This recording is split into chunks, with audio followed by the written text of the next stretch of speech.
एक बार की बात है, एक शिष्य अपने गुरु का बहुत आदर सम्मान किया करता था।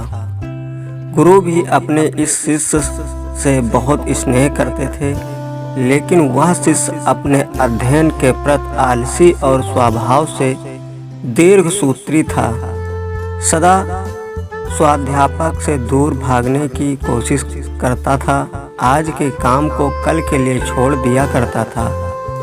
अब गुरुजी कुछ चिंतित रहने लगे कि कहीं उनका शिष्य यह अपने जीवन संग्राम में पराजित न हो जाए। आलस में वह व्यक्ति को आक्रमण बनाने की पूरी सामर्थ्य होती है। ऐसा व्यक्ति बिना परिश्रम के ही फलों भोग कमाना करता है। वह शीघ्र निर्णय नहीं ले सकता और यदि ले भी लेता है तो उसे कार्यान्वित नहीं कर पाता। यहाँ तक कि वह अपने पर्यावरण के प्रति भी सजग नहीं रहता है और न भाग्य द्वारा प्रदत्त सुअवसरों का लाभ उठाने की कला में ही प्रवीण हो पाता है। उन्होंने मन ही मन अपने शिष्य के कल्याण के लिए एक योजना बनाई।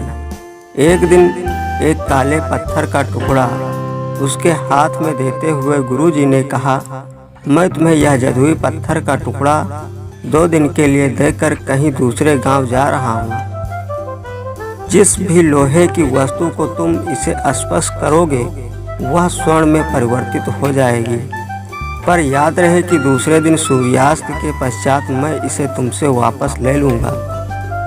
शिष्य इस सुअवसर को पाकर बहुत प्रसन्न हुआ, लेकिन आलसी होने के कारण उसने अपना पहला दिन यह कल्पना करते करते बिता दिया कि जब उसके पास बहुत सारा स्वर्ण होगा तब वह कितना प्रसन्न, सुखी, समृद्धि और संतुष्ट रहेगा।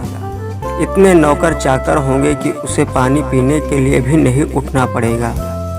फिर दूसरे दिन जब वह प्रातःकाल जागा, उसे अच्छी तरह से स्मरण था कि आज स्वर्ण पाने का दूसरा और अंतिम दिन है।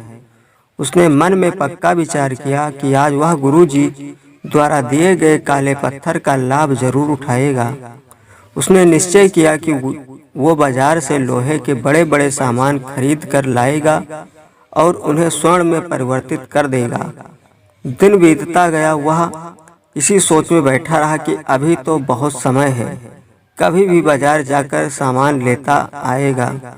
उसने सोचा कि अब तो दोपहर का भोजन करने के पश्चात ही सामान लेने निकलूंगा, परंतु भोजन करने के बाद उसे विश्राम करने की आदत थी और उसने बजाय उठ के मेहनत करने के थोड़ी देर आराम करना उचित समझा।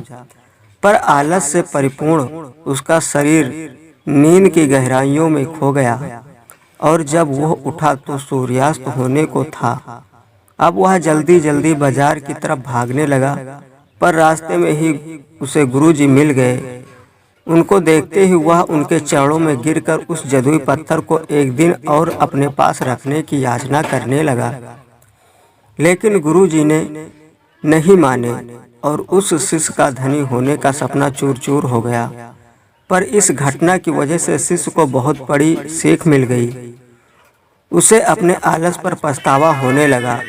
वह समझ गया कि आलस उसके जीवन के लिए अभिशाप है और उसने प्रण किया कि अब वो कभी भी काम से नहीं चुराएगा और कर्मठ, सजग और सक्रिय व्यक्ति बनकर दिखाएगा।